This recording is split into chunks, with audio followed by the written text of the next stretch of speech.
இருக்கீங்க? நல்லா இருக்கீங்களா? இன்றைக்கி நான் கச்சாயம் செய்யலான்ட்டு இருக்கிறேன். வாங்க பார்க்கலாம். கச்சாயத்துக்கு தேவையான பொருள் மைதா 1/2 கிலோ, கொஞ்சம் கம்மி தான். சர்க்கரை கரைட்டுன்னு தண்ணியில் போட்டு வச்சுருக்கிறேன் 2 டம்ளரு. இது ஏலக்காய் சர்க்கரை போட்டு அரைச்சி வச்சுருக்கிறேன். பழம் 1. வாங்க பிணைஞ்சிக்கலாம்.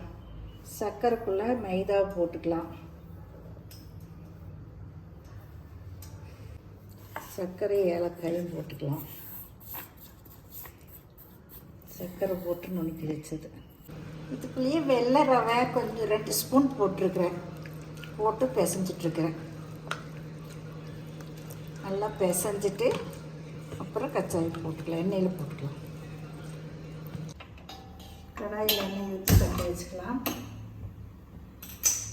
எண்ணெய் ஊற்றி வச்சுட்டு எண்ணெய் காயிட்டு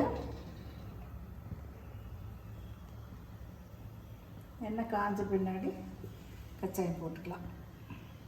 எண்ணெய் காஞ்சிடுச்சு, இனி போடலாம்.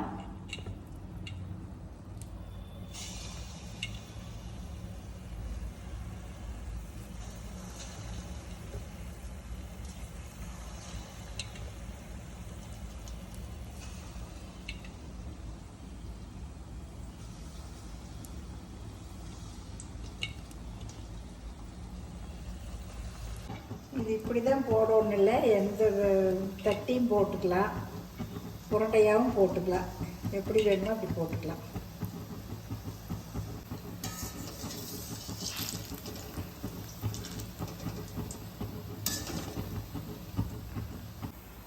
கொதி அடங்கிடுச்சு, நீ எடுத்துக்கலாம்.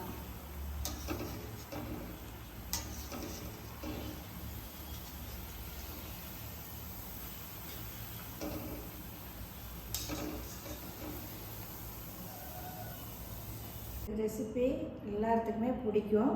குழந்தைகளுக்கு ரொம்ப பிடிக்கும், விரும்பி சாப்பிடுவாங்க.